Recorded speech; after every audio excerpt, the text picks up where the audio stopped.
salaamullaahi calaykum waraxmatullaahi wabarakaatu asxaabtayda qaaliga ku soo dhawaada janaalkeena Ayuush bintu Rashiid waa walaashina Ayuush oo idin mar kale iyo mar kaleba soo dhawaada asxaabtayda qaaliga maanta waxaan idin wadaa fariin murugo badan ee inoo soo dirtay gabar magaceeda ku sheegtay Maariya ku nool magaalada Muqdisho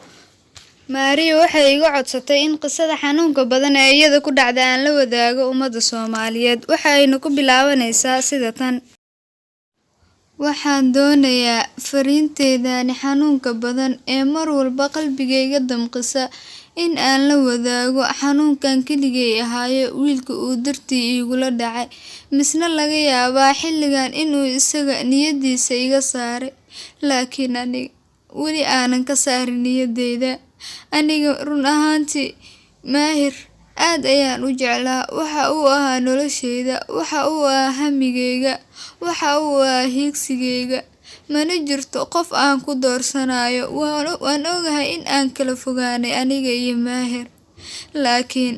kama xumi waqtiga iyo waayaha ayaana kala geeyay walow aanan jecleen in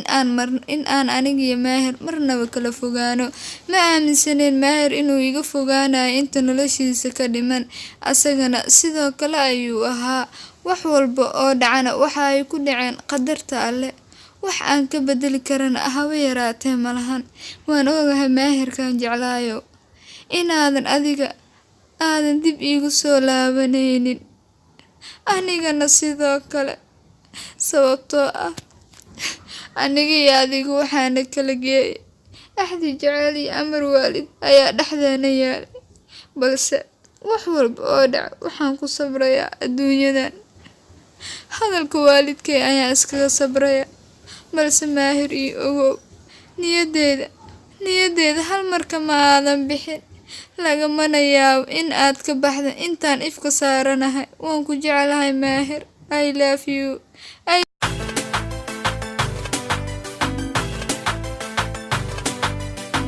Exclusive by Gab Films.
asxaabtayda qiimaha iyo qadarinta iga mudan oo mar kale waa walaashin Ayuush oo idin la soo dhawaada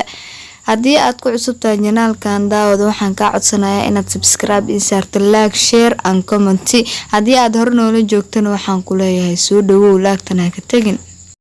ma ku diri jacayl wali